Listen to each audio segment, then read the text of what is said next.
Okay. See Now I'm going to talk about WNBA MAGA Barbie. You know what I've come to realize? It's always the players who are mid. It's athletes who are not going to have a career for very long. Like there's a clear endpoint. And so they are seizing on an opportunity to have a different kind of career. And so who I am talking about is Sophie Cunningham. Look at this bullshit. Sophie Cunningham is unafraid. Well, this person's not bullshit, but unafraid to be blatantly transphobic. This piece that came out in ESPN, love her or hate her, Sophie Cunningham won't be ignored. Basically, she's someone who is most known for the pointing meme. Yeah. But now is trying to be known for being a defender of biological girls and women in sports, aka she's transphobic as hell. Silly Willy Dilly, thank you for the 5 gifted subs. Okay, here she On that same vein, in that story with ESPN, you talked about wanting to protect young girls who shouldn't have to go against biological men. Here's the thing, girly pop. You want to protect girls and women, then fight back against the culture of abuse in sports. Fight back against the underfunding and lack of resources in women's sports. Fight back against the cultural labeling of women's sports as inferior. Okay, that is standing up for girls and women in sports is not excluding trans athletes. We know what the problem is. We know what the risk of girls and women's safety is in sports, and we know that women's and girls' sports is so greatly undervalued. Megan Rapinoe had a really good take on this. She's usually got good takes on this. Will you Can link you it? expand your viewpoint on that? I mean, I think I said what I said. I think it's kind of common sense.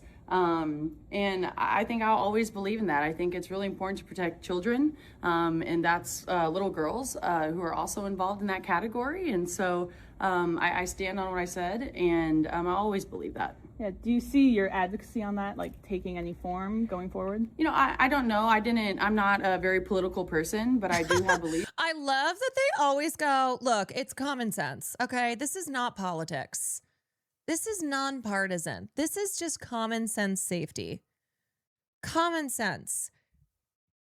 Except common sense would actually tell you that the percentage of trans athletes is so fucking low. Like, this is non-issue. Okay. One of my favorite tweets, Ashley Reese, this is a non-issue. Wrap it up.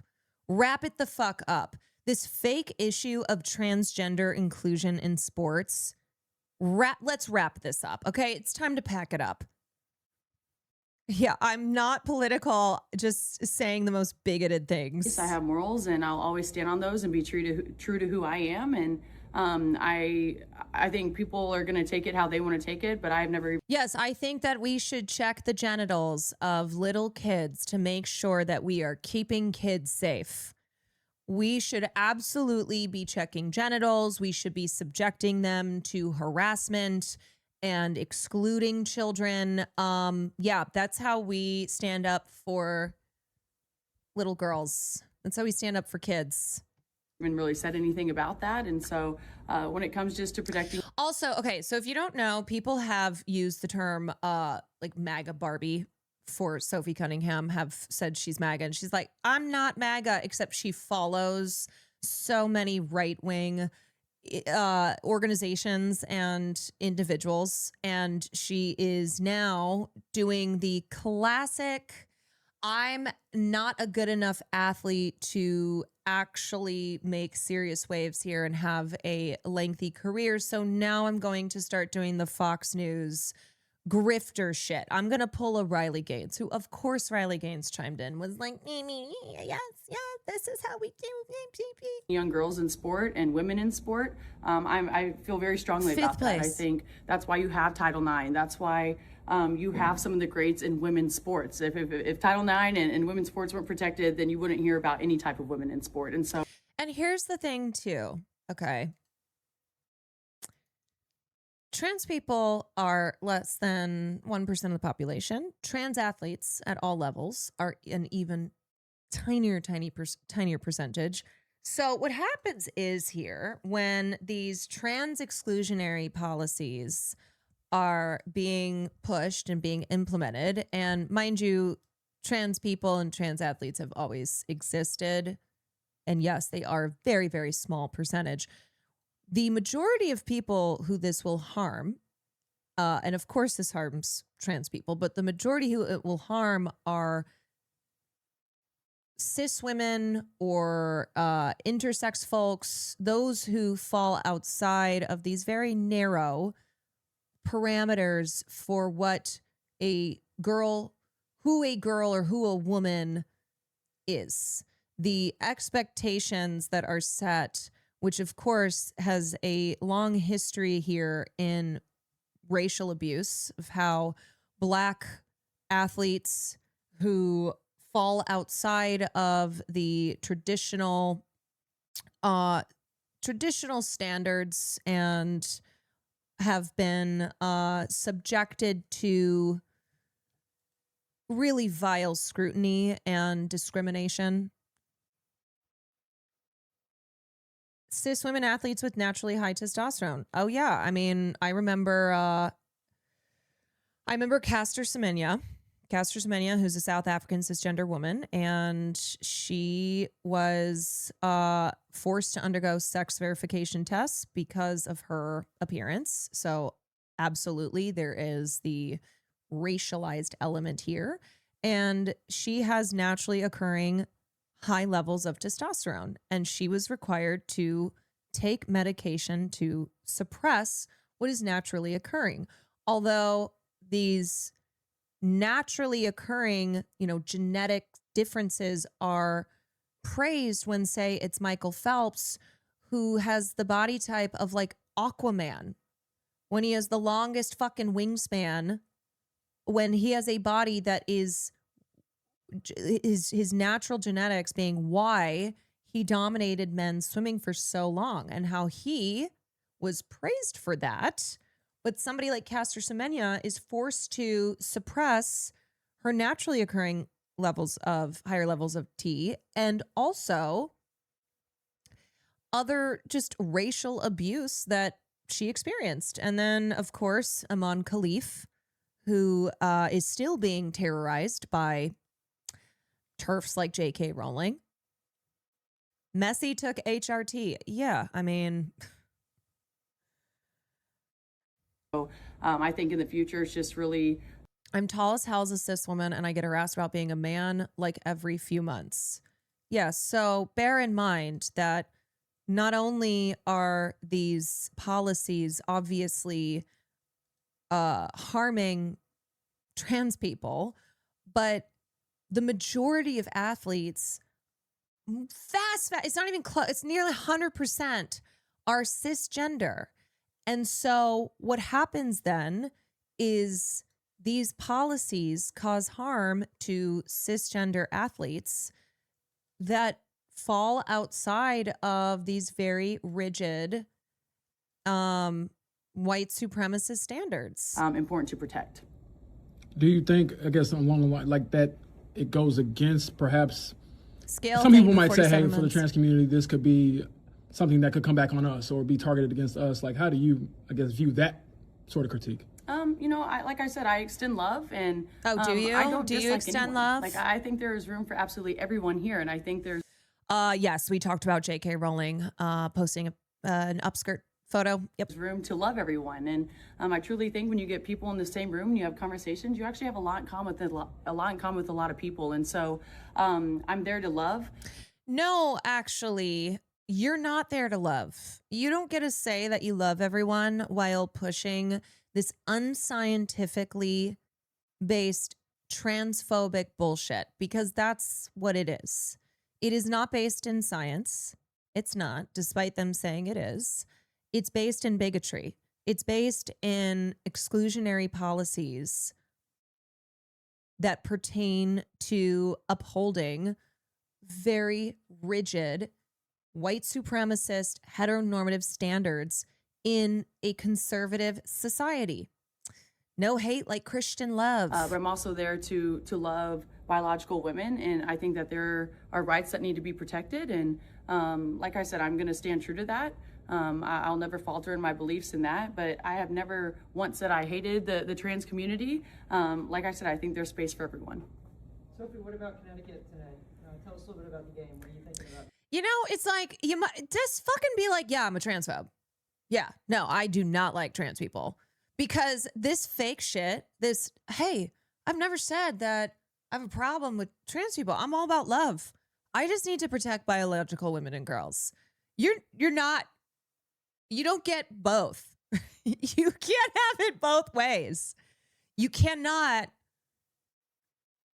say this shit and then try and maintain that you are a loving person who just cares about standing on your morals.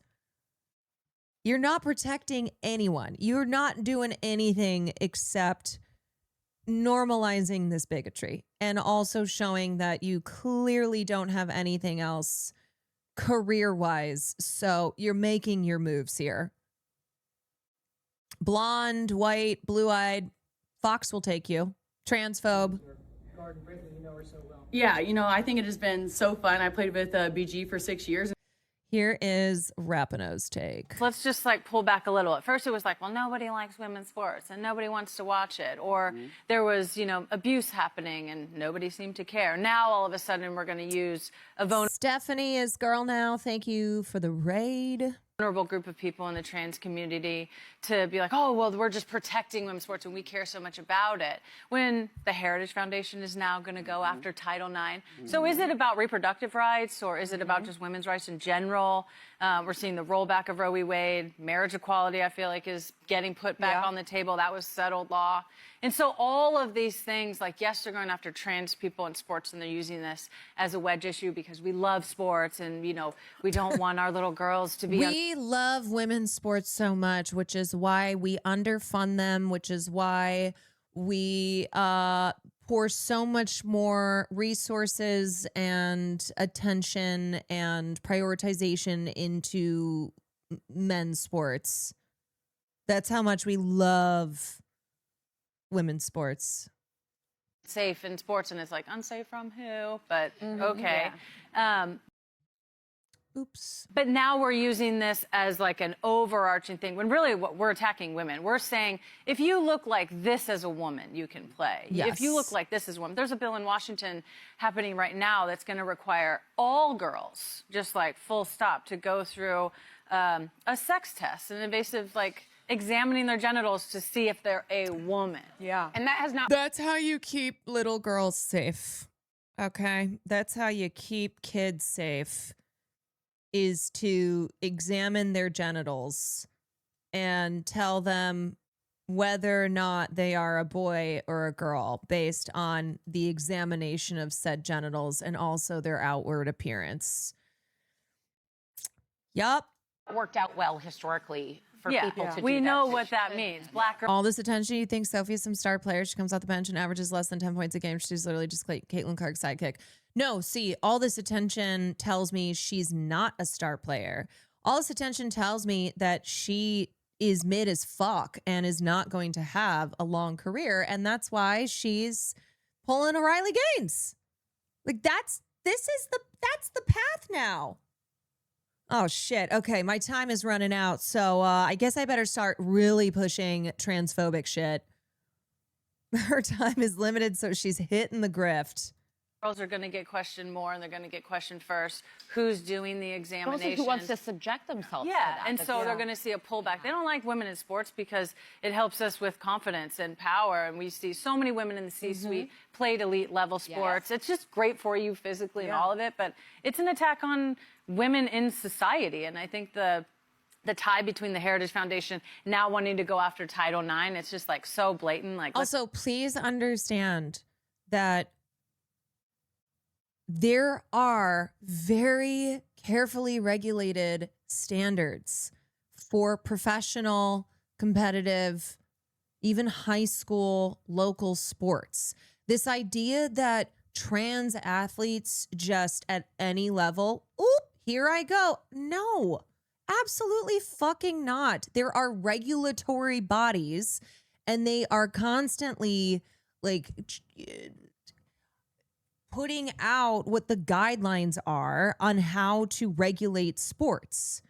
So there's decades of research precedent from medical journals and various sports governing bodies that establish these guidelines that are aimed at inclusion and fairness. So like, please know too, this is something that has become a cultural and political flashpoint because of how trans people are a favorite scapegoat now of the right.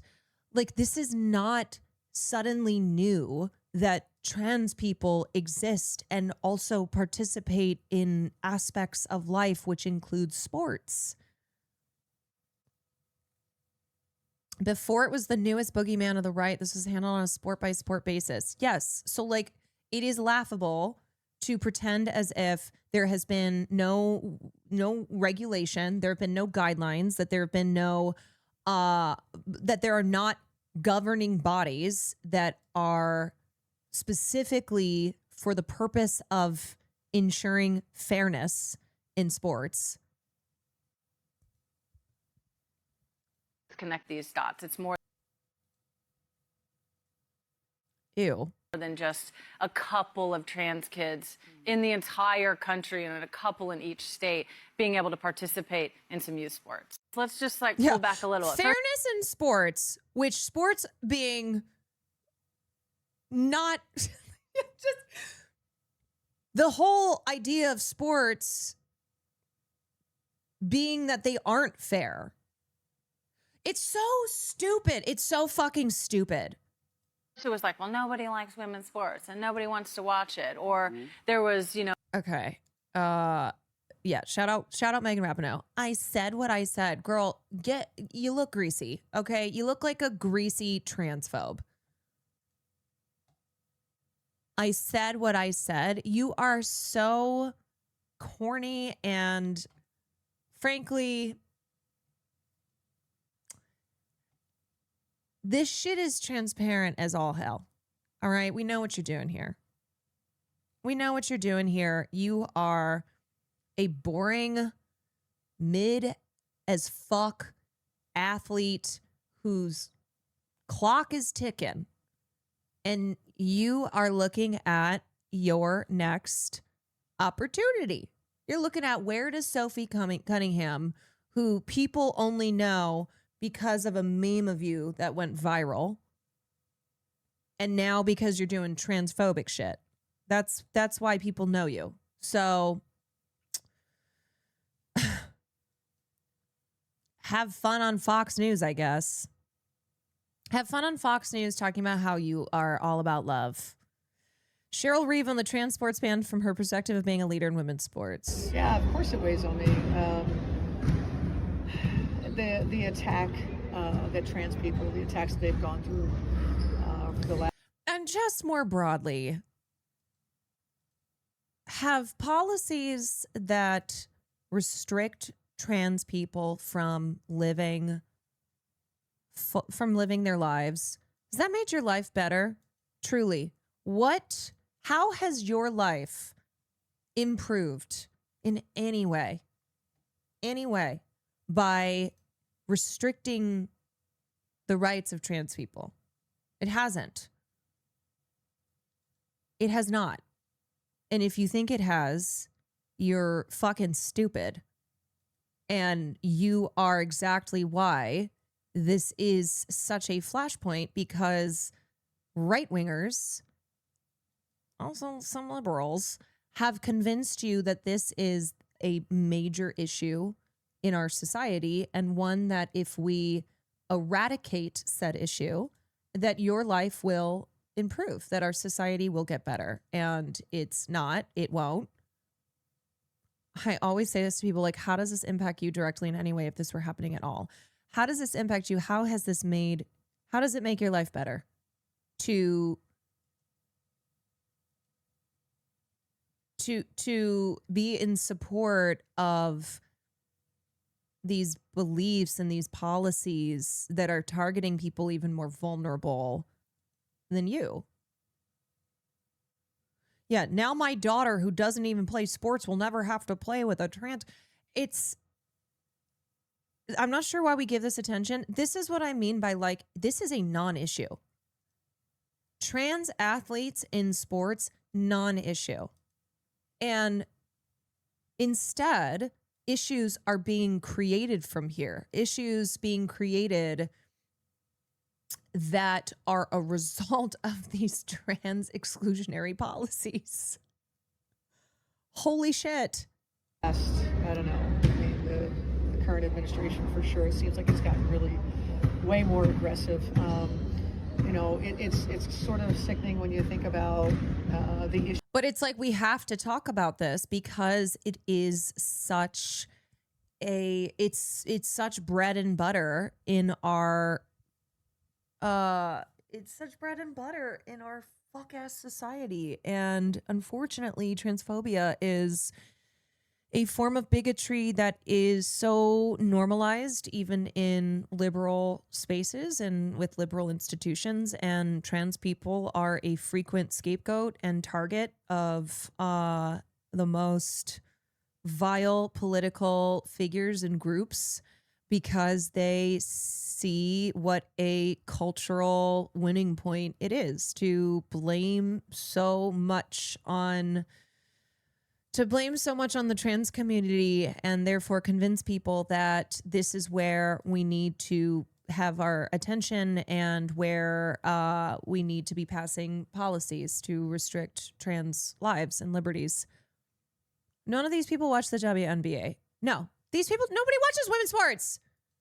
And I don't mean that as in like because women's sports aren't good. I mean, this is what I keep trying to emphasize. People don't give a shit about women's sports, which is why they are historically underfunded, which is why there are so little resources. I don't mean y'all. I don't mean people in here who are like, wait a second. I mean, culturally, the way that we still treat cis girls and women, acting like we are here to protect them, acting like we care so much about them.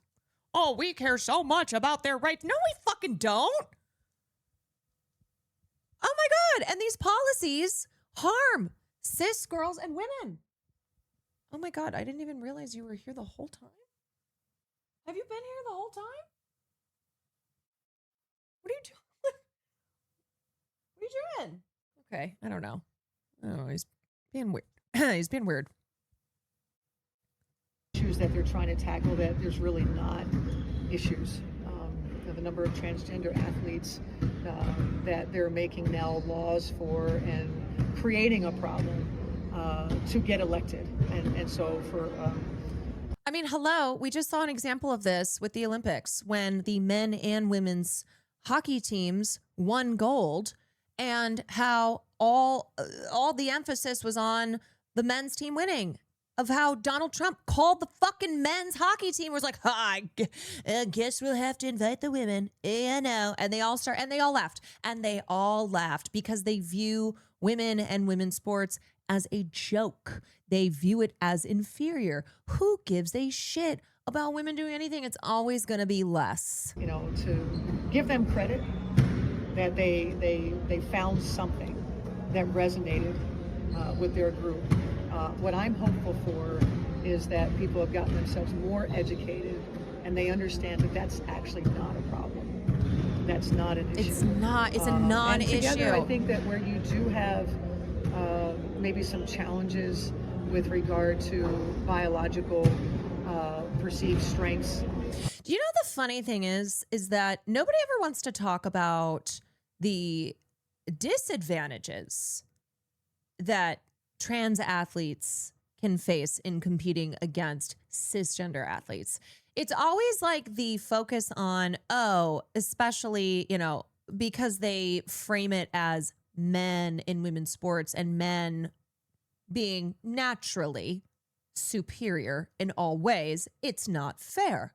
You can't have men in women's sports. You can have boys and girls sports. It's not fair because boys and men are naturally, like, that's the other thing. It reinforces this idea of boys and men as somehow superior, which is why can't have them in sports. It's fucked all around. But yeah, never any mention of like several physical disadvantages that have been found via studies on the matter. There are guardrails in place in anything that we do. And there's no reason why we couldn't get together and do that, because exclusion is never the answer. Separate isn't equal. And trans lives matter. Yes. So to take away something so valuable that sports brings to young people in particular, and what it... Yeah, so obviously when trans kids are being told you can't use the bathroom, you can't play in sports, you can't participate in public life, that's the purpose here.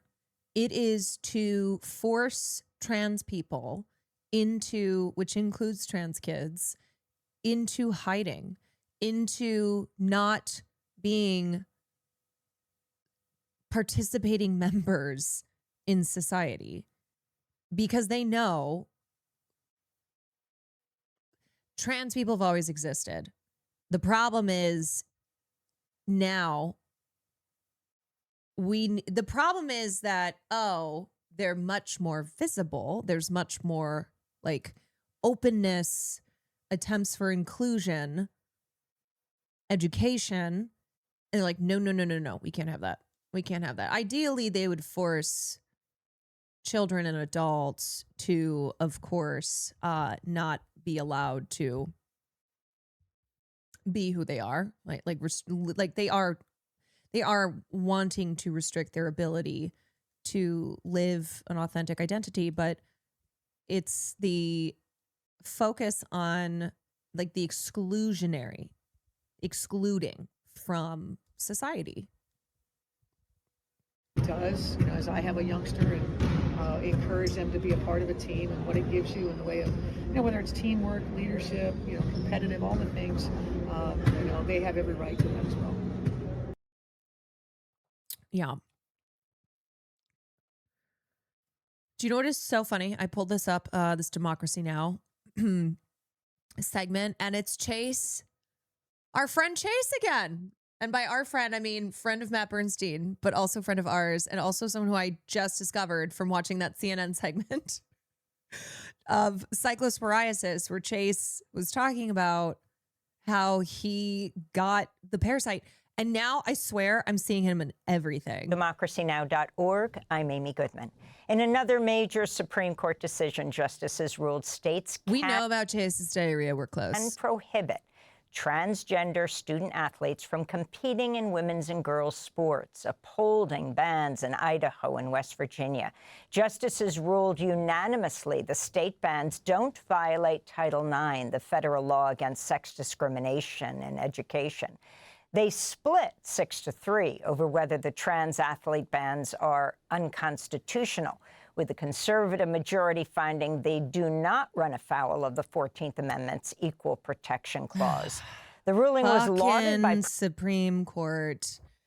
We are so trapped in this right-wing hell.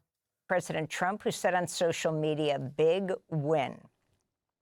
Senior counsel for the ACLU's LGBTQ and HIV rights project, Joshua Block, said in a statement, quote, "This is a heartbreaking ruling.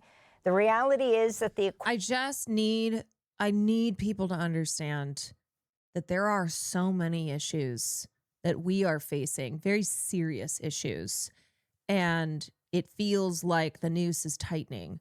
But please know that trans people existing is not an issue. Please just use actual common sense. None of this common sense BS that is fed to you by right-wingers who are incentivized, especially those in power, to distract the masses with this bullshit while they are stripping you of your ability to live and to live a life that is not just paycheck to paycheck, hope I don't have a medical emergency. And please, no, it does not stop at stripping trans people of their liberties. It's just that the trans community is a highly visible target. They are a favorite scapegoat.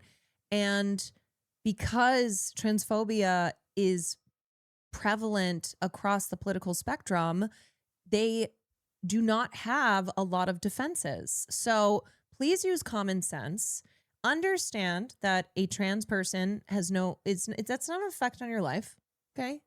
Someone who's trans, that doesn't have a bearing on your life. And also, stripping a trans person of their liberties is not making your life better. It's not. I don't even have to know anything about you. I don't have to know anything about your circumstances to know with 100% certainty that that is not improving your life. And instead, it actually makes your life worse. That's the other thing. When vulnerable groups like immigrants and trans folks are targeted, it creates a worse environment for everyone. It is an environment of fear. It is an environment of discrimination. That is not a sign of a functioning, healthy society. It's a sign of one that is not functioning in a healthy way. It is a sign of one that maintains hierarchies and is pro-discrimination on the basis of your gender or sexuality or citizenship status or whatever else has been dictated as a as a way to discriminate and terrorize the working class. Equality of transgender women and girls takes nothing away from and, in fact, promotes the equality of all women and girls, unquote. For more, we're joined by Chase Strangio, co-director. Like, they are spending more time, more energy on making sure that trans kids can't go to the bathroom than they are of prosecuting pedophiles. Do you not see a problem with that? Do you think that that's a thumbs up society where it's like, hey, we're actually not going to prosecute and go after these pedophiles. We're going to target children. Because they are the pedophiles. Of the ACLU's LGBTQ and HIV project. In December of 2024, Chase made history as the first openly trans attorney to present oral arguments at the U.S. Supreme Court. He joins us here in New York. Welcome back to Democracy Now!, Chase. Explain these two Supreme Court rulings. Yeah, so I think it's important for people to understand just one big picture point here, which is that we have before the Supreme Court this decision about trans athletes' participation in sports, and the court is making a ruling on both Title IX, which is the federal law that prohibits sex discrimination in education, and the Equal Protection Clause. And of course, this is a precedential legal system. So if the court is offering a constrained reading of these statutory protections and constitutional protections, it's going to impact everyone, not just trans people. And so I just want to start with that. And then on the Title IX piece of the ruling, with sports, Congress passed an additional statute called the Javits Amendment, which does give a lot more leeway when it comes to the ways in which sports can be regulated. And so the court confined its Title IX ruling to the context of sports and in essence said that if we accept the premise that sex means sex assigned at birth, that this is a potentially reasonable way to manage the context of sports, which are zero-sum. It's a very narrow Title IX ruling. On equal protection, we have the split in the court, in essence, saying that it doesn't violate the Equal Protection Clause of the 14th Amendment. Again, we're dealing with the 14th Amendment before this court to exclude categorically trans women and girls from women's sports. And that is obviously a devastating ruling, but again, very much cabined to the context of sports. Put this into the broader context of intensifying attacks against the trans community and other decisions by the Supreme Court. Yeah, I mean, I think we have to understand the way in which sports in particular was being used as a way to vilify trans people with two ultimate objectives, both from the Trump administration and from states around the country. The first is that there is an effort that we're seeing escalate to push trans people out of public life, out of our schools, out of our workplaces, and sports was hopefully going to be the wedge that conservatives used for a broad legal ruling that legitimized those efforts. And also, especially from the Trump administration, we're seeing attacks on trans people and as immigrants as part of the administration's central goal of expanding executive power and increasing the legitimacy of the Trump administration's authority over every aspect of our bodily autonomy in everyday life. I want to turn to one of the plaintiffs. Have you seen her cover Democracy's Now coverage of? I covered Tate Brothers. When was the last time I streamed? Two nights ago. In the case, this is Becky I didn't Pepper-Jackson watch of Democracy West Now, but I watched some Virginia. other stuff. Speaking when she first filed her lawsuit. At the time, she was just 11 years old. I first tried out for a school sport my 6th grade year for cross country. Everyone in my family is runners, so it was nice to get help from them. I originally wanted to try out for the long distance team because that's what I had known and loved from cross country and running with my family. But my coach told me that if I were to just go for long distance, I wouldn't have made the team because it was much more competitive during track season. So she encouraged me to try shot put and discus, which as it turned out, I really loved. Just have to say, as a former shot putter, love shot put. Being able to compete alongside my peers was really fun for me because it taught me teamwork. I made a lot of friends, but most of all, I just had fun, and that's all I wanted to do. When my mom told me about the fact that I wouldn't be able to play the sports that I love, I was devastated. I asked my mom what my options were, and they said that we could talk to the ACLU and Lambda Legal, and that's when we filed our lawsuit with them. Becky Pepper-Jackson is now a 15-year-old high school sophomore. She recently won first place in the shot put at the state high school track and field championships and came in 4th in a discus competition in May.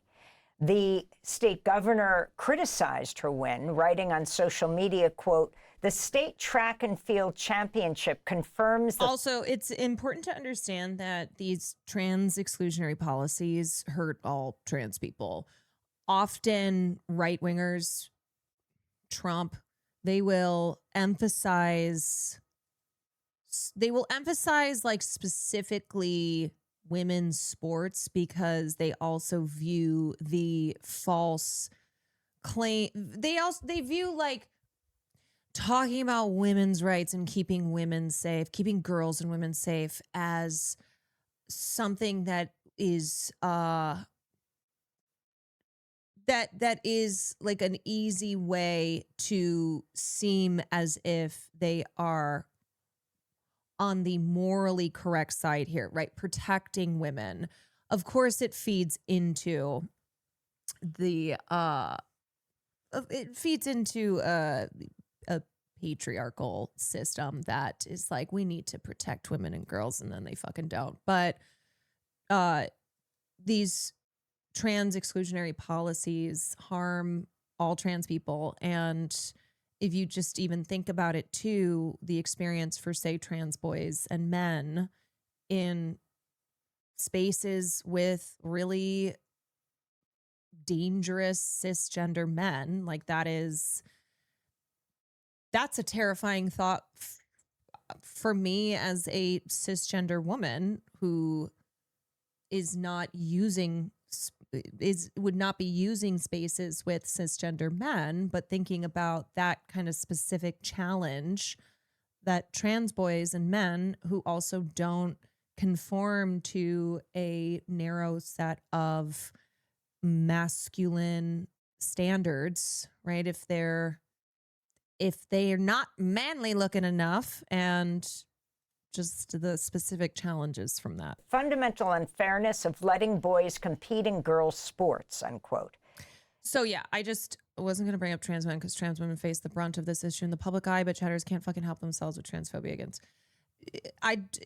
Just everyone needs to know that these are not policies that like let trans boys and men off the hook.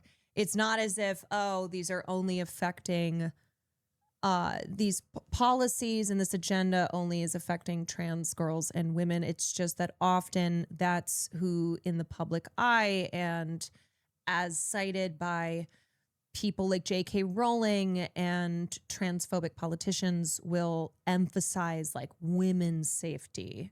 We need to protect women. And they will, of course, use the common refrain of keeping men out of women's bathrooms or men out of women's sports, but it affects all trans people. Becky Pepper Jackson is believed to be the only person in the entire state the ban applies to. If you can respond to... Moral of the story is this shit will impact anyone who is trans or perceived as trans, which goes into some racist nonsense too. Oh, yes. This just opens the door to even more abuse. Abuse on...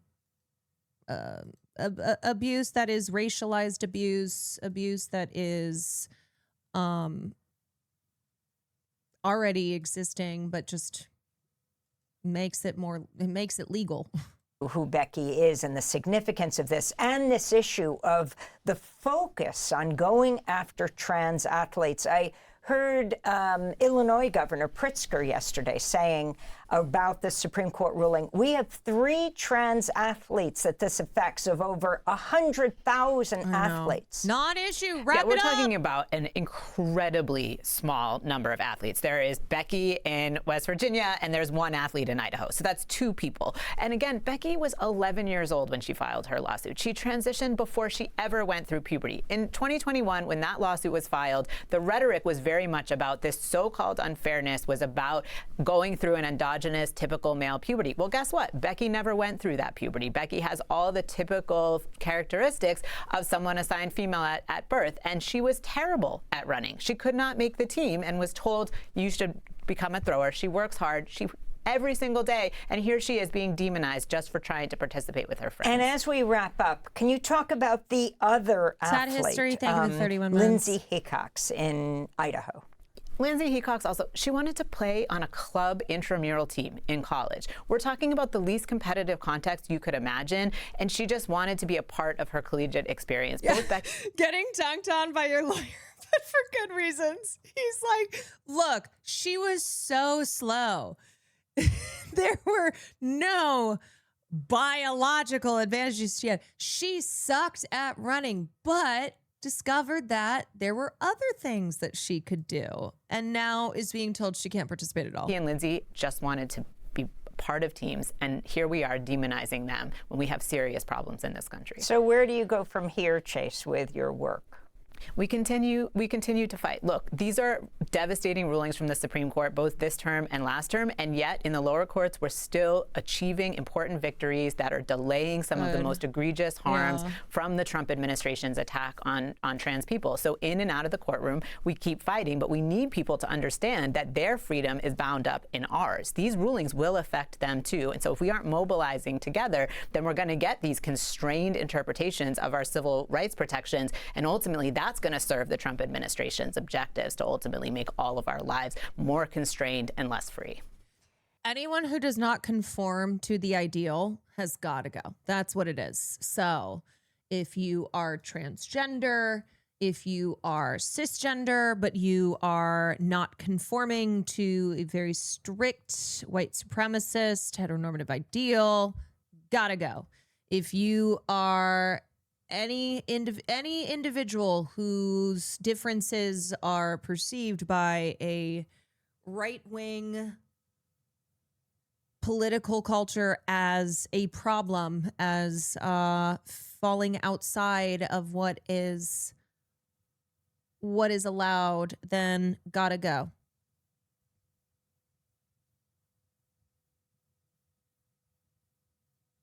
Chase Strangio, co-director of the ACLU's LGBTQ and HIV project. In December of 2024, Chase made history by becoming the first openly trans attorney to present oral arguments. And you want to know why you should care about trans rights? One, and the most important, is because trans rights are human rights. All right, trans people are human beings. But also, and it needs to be said every fucking time, is that if you think fascism starts and stops at denying trans existence, you are a fool. You are a fool. We have talked about in the issue of these internet censorship bills, the restricting of digital freedoms, the attempts to dismantle Section 230. One of the first targets, and this has been going on for a while now, have been LGBTQ activists and individuals. And now they are extending more broadly who these bills are meant to target. And of course, pro-Palestine advocacy, right? Pro-Palestine individuals and groups. This all falls under the umbrella of what kind of speech and what kind of people this administration and wants to restrict. So it's never about one group that once they've succeeded in further stripping away already very fragile rights, once they succeed there, then they stop. They fucking don't. Of course not. Why? That's not how fascism works. That's not how it worked in during Nazi Germany and World War II. They were targeting trans people and other LGBTQ folks long before they started exterminating Jewish people. It just means then that they're succeeding along the line of targets, and it makes it that it lends itself to a fractured society when there are when they start with the most vulnerable groups and then successfully eradicate or keep them from participating in any working class movements or collective action, then there's less and less people who are left.